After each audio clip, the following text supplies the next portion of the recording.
안녕하세요. 반갑습니다. 하나님의 은혜와 평강이 늘 함께하는 토요일이 되시기를 바라고 기도합니다. 오늘 함께 들 찬송은 찬송가 432장 큰 물결이 설레는 어둠 바다인데요. 비록 우리의 인생 가운데 여러 가지 풍랑이 닥쳐온다 하더라도 주님과 함께하면 두려움이 없습니다. 우리 함께 믿음으로 찬양하겠습니다.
이제 우리 함께 말씀을 봅니다.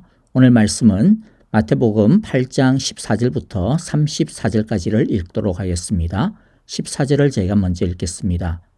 예수께서 베드로의 집에 들어가셔서 그의 장모가 열병으로 앓아누운 것을 보셨다. 예수께서 그 여자의 손에 손을 대시니 열병이 떠나가고 그 여자는 일어나서 예수께 시중을 들었다. 날이 저물었을 때에 마을 사람들이 귀신 들린 사람을 많이 예수께로 데리고 왔다. 예수께서는 말씀으로 귀신을 쫓아내시고 또 병자를 모두 고쳐주셨다. 이리하여 예언자 이사야를 시켜서 하신 말씀이 이루어졌다. 그는 몸소 우리의 연약함을 떠맡으시고 우리의 질병을 짊어지셨다. 예수께서 무리가 자기 옆에 둘러서 있는 것을 보시고 제자들에게 건너편으로 가자고 말씀하셨다. 율법학자 한 사람이 다가와서 예수께 말하였다. 선생님, 나는 선생님이 가시는 곳이면 어디든지 따라가겠습니다. 예수께서 그에게 말씀하셨다. 여우도 굴이 있고 하늘을 나는 새도 보금자리가 있으나 인자는 머리 둘 곳이 없다. 또 제자 가운데 한 사람이 말하였다. 주님, 내가 먼저 가서 아버지의 장례를 치르도록 허락하여 주십시오. 예수께서 그에게 말씀하셨다. 너는 나를 따라오너라. 죽은 사람의 장례는 죽은 사람들이 치르게 두어라. 예수께서 배에 오르시니 제자들이 그를 따라갔다. 그런데 바다에 큰 풍랑이 일어나서 배가 물결에 막 뒤덮일 위험에 빠지게 되었다. 그런데 예수께서는 주무시고 계셨다. 제자들이 다가가서 예수를 깨우고서 말하였다. 주님, 살려주십시오. 우리가 죽게 되었습니다. 예수께서 그들에게 왜들 무서워하느냐? 믿음이 적은 자들아 하고 말씀하시고 나서 일어나 바람과 바다를 꾸짖으시니 바다가 아주 잔잔해졌다. 사람들은 놀라서 말하였다. 이분이 누구이기에 바람과 바다까지도 그에게 복종하는가? 예수께서 건너편 가다라 사람들의 지역에 가셨을 때에 귀신 들린 사람 둘이 무덤 사이에서 나오다가 예수와 마주쳤다. 그들은 너무나 사나워서 아무도 그 길을 지나다닐 수 없었다. 그런데 그들이 외쳐 말하였다. 하나님의 아들이여, 당신이 우리와 무슨 상관이 있습니까? 때가 되기도 전에 우리를 괴롭히려고 여기에 오셨습니까? 마침 거기에서 멀리 떨어진 곳에 노아 기르는 큰 돼지떼가 있었다. 귀신들이 예수께 간청하였다. 우리를 쫓아내시려거든 우리를 저 돼지들 속으로 들여보내 주십시오. 예수께서 가라 하고 명령하시니 귀신들이 나와서 돼지들 속으로 들어갔다. 그 돼지떼가 모두 바다 쪽으로 비탈을 내리달아서 물속에 빠져 죽었다. 돼지를 치던 사람들이 도망가서 읍내에 들어가 이 모든 일과 귀신 들린 사람들에게 일어난 일을 알렸다. 온 읍내 사람들이 예수를 만나러 나왔다. 그들은 예수를 보고 자기네 지역을 떠나달라고 간청하였다. 아멘. 첫 번째 오늘 함께 살펴볼 장면은 많은 병자들을 고치시는 예수님입니다.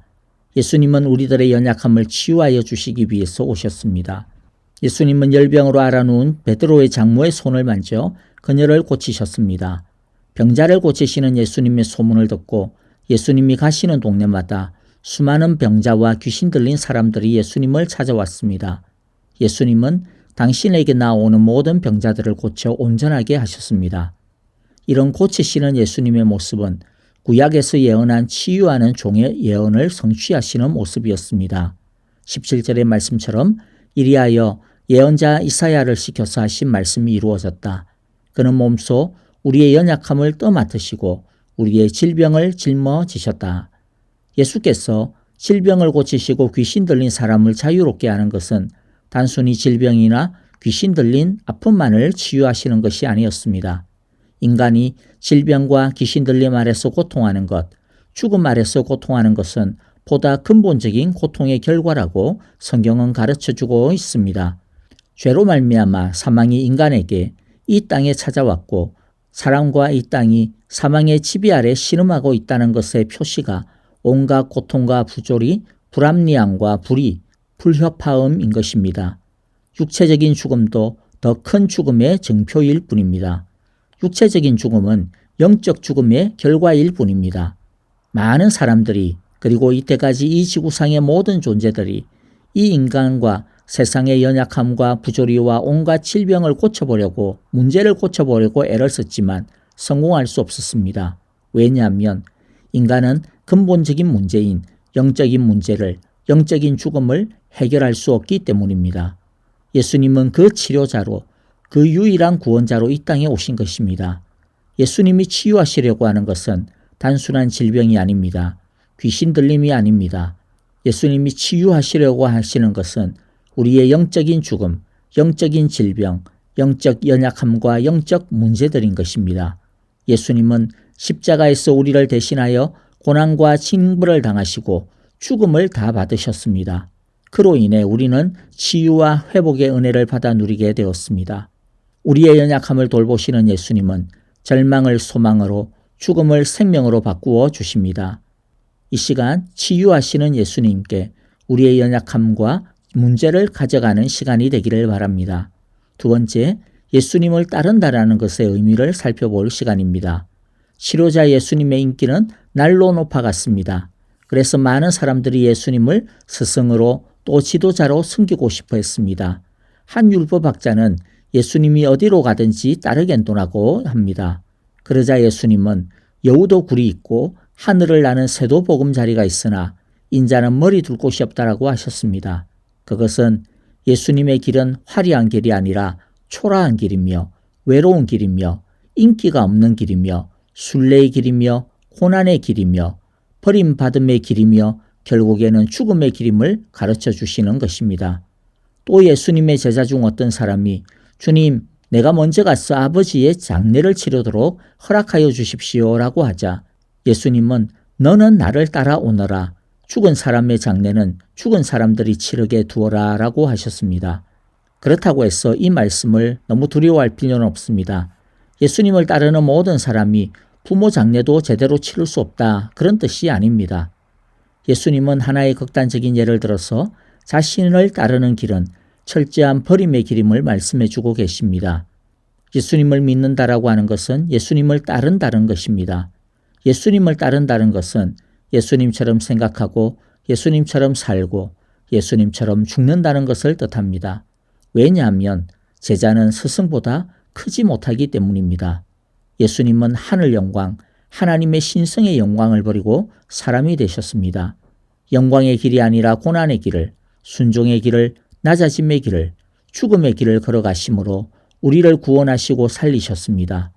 그러므로 예수님의 제자된 우리의 길은 희생과 어려움이 따르더라도 예수님처럼 걸어가고 예수님처럼 살리는 길임을 우리 모두는 잊지 말아야 할 것입니다. 세 번째, 풍랑을 건너는 법을 우리가 배우도록 하겠습니다. 제자들은 예수님과 함께 늦은 밤 갈릴리 호수를 건너갔습니다. 그런데 갑자기 큰 풍랑이 그들이 탄 배를 덮쳤습니다. 그래서 제자들은 예수님을 깨우며 살려달라고 난리를 피웁니다. 예수님은 두려워하는 제자들에게 왜들 무서워하느냐, 믿음이 적은 자들아 하고 말씀하시고 나서 일어나 바람과 바다를 꾸짖었습니다. 그러자 바다가 아주 잔잔해졌습니다. 예수님은 우리 삶을 위협하는 온갖 풍랑을 잠잠하게 하시는 주권자임을 기억해야겠습니다. 예수님과 함께 걸어가는 길이라 할지라도 풍랑은 붑니다. 아니 믿음 때문에 고난은 더 찾아옵니다. 문제는 그것을 어떻게 해결하느냐 하는 것입니다. 제자들은 처음에는 자신들의 기술과 경험을 믿었습니다. 왜냐하면 그들은 갈릴리 바다에서 수십 년을 고기 잡고 항해하며 살았던 자들이기 때문입니다. 하지만 자신들의 힘으로 이 풍랑은 해결할 수가 없었습니다. 우리는 모두 이 세상을 수십 년 동안 산 베테랑들이라고 할 수 있습니다. 그러나 우리 중 어느 누구도 인생의 마스터는 아무도 없습니다. 인생의 풍랑 속에서 언제나 우리는 우왕좌왕하고 불안해하고 염려합니다. 우리는 어제를, 오늘을 사는 것 같지만 실상은 한 번도 살아보지 못한 시간들을 맞이하고 있는 것이나 마찬가지이기 때문에 우리는 인생이라고 하는 항해에 있어서 사실 전부 초짜들에 불과합니다. 그러므로 인생이라는 지혜와 경험을 너무 의지하면 안 됩니다. 예수님은 풍랑을 건너는 핵심은 믿음에 있다라고 지적하셨습니다. 제자의 길은 풍랑과 고난의 항해인데 제자의 풍랑을 이기고 다스리는 최고의 기술은 믿음임을 주님이 가르쳐 주신 것입니다. 예수님은 바람과 바다를 잔잔하게 하시는 분이십니다. 그 예수님이 우리와 함께 우리의 인생의 배에 함께 타고 계십니다. 예수님은 우리와 언제 어디든지 어디까지 함께 가십니다. 풍랑이 일면 일단 예수님을 먼저 깨웁시다. 예수님을 제일 먼저 부르시기를 바랍니다. 마지막 네 번째 장면인데요. 예수님은 갈릴리 건너편 가다라라고 하는 지방을 지나가게 되었습니다. 그런데 귀신 들린 두 사람을 만나게 되었는데 예수님은 이들을 붙잡고 있었던 귀신들을 쫓아냅니다. 이 귀신들은 그 근처에서 먹고 있던 돼지떼들에게 들어가게 되고 그러자 돼지떼들은 비탈로 내리달려서 전부 바다에 퐁당 빠져 죽게 되었습니다. 이 장면을 목격한 사람들이 동네에 들어가 온 사실을 말하였습니다. 동네 사람들은 그런데 오히려 예수님을 자기 동네에서 떠나달라고 요청하였습니다. 이들은 자신의 남아있는 돼지떼가 또 죽을까봐, 자신들의 재산이 혹시라도 조금 더 축이날까봐, 혹시라도 예수님 때문에 뭔가 손해를 볼까봐 그 작은 손해가 무서워서 이 세상을 만드시고 치유하시는 만유의 통치자 구원자 예수님을 거부한 것입니다. 얼마나 어리석습니까? 돼지 때문에 하나님의 나라를, 구원을, 영생을, 예수님을 차버린 것입니다. 여러분은 이 사람들을 보면서 어떤 느낌이 드십니까? 어떤 생각이 드십니까? 말도 안 되는 바보 멍충이라고 혹시 생각이 드십니까? 그런데 이 가다라 마을의 사람들의 반응이 보통 사람들의 반응, 우리들의 모습일 수 있음을 아셔야 합니다. 어떤 사람들은 자신은 하나님의 기적을 보면 하나님을 믿을 수 있을 것이라고, 잘 믿을 수 있을 것이라고 말하곤 합니다.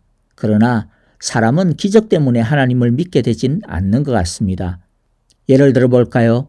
이스라엘 백성들은요, 광야 40년 동안 매일매일마다 기적으로 먹고 기적으로 마셨습니다. 기적으로 옷을 입었고 기적으로 신발을 신었고 기적의 구름기둥 불기둥을 보고 살았습니다. 하지만 그들 전부 불순종으로 광야에서 죽음을 맞이하였습니다. 바로는 하나님의 10가지의 기적 재앙을 보고도 직접 경험하였지만, 그러나 그는 믿음을 갖기는커녕 기적이 더해지면 더해질수록 점점 오히려 더 완악해져 갔습니다. 사람은 자기가 믿고 싶은 것을 믿고 자기가 보고 싶은 것을 보는 이기적이고 연약한 존재들입니다. 우리에게 진정으로 필요한 것은 그래서 하나님을 갈망하는 가난한 마음입니다. 하나님을 절대적으로 필요로 하는 애통하는 마음입니다. 그래야 우리의 마음이 열립니다. 찾아오시는 주님을 영접할 수가 있습니다. 예수님은 돼지 떼보다 더 귀하신 분입니다. 아니, 돼지를 창조하시는 분이십니다. 우리 모두도 이 어리석은 가다라 지방 사람들처럼 내 손에 쥐고 있는 돼지 때문에 예수님을 영접하지 못하고 따르지 못하는 어리석은 일은 없어야겠습니다. 이제 찬양과 더불어 기도하겠습니다. 오늘 말씀 속에서 감사할 것 감사하고 회개할 것 회개하며 결단할 것 결단하고 헌신할 것은 헌신하는 기도를 드립시다. 또 아프신 분들을 위시하여서 함께 서로 중보의 기도가 필요한 형제 자매들을 위하여 기도하실 때 특별히 박윤경 전도사님, 정계자 전도사님과 이두상 집사님과 김윤호 아기를 위해 기도합시다. 내일은 주일입니다. 그런데 오늘 오후부터 저녁부터 시작하여 내일까지 눈바람이 심하다고 하는 예보가 계속 나오고 있습니다. 모두 안전하시고요. 또 눈폭풍으로 인하여서 혹시라도 내일 교회에서 예배 드리는 대면 예배가 어떻게 될지 모르겠습니다. 자세한 것은 오늘 저녁에 다시 목장 카톡을 통하여 알려드리도록 하겠습니다. 여러분들 감사합니다. 안녕히 계십시오.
시간의 낙원이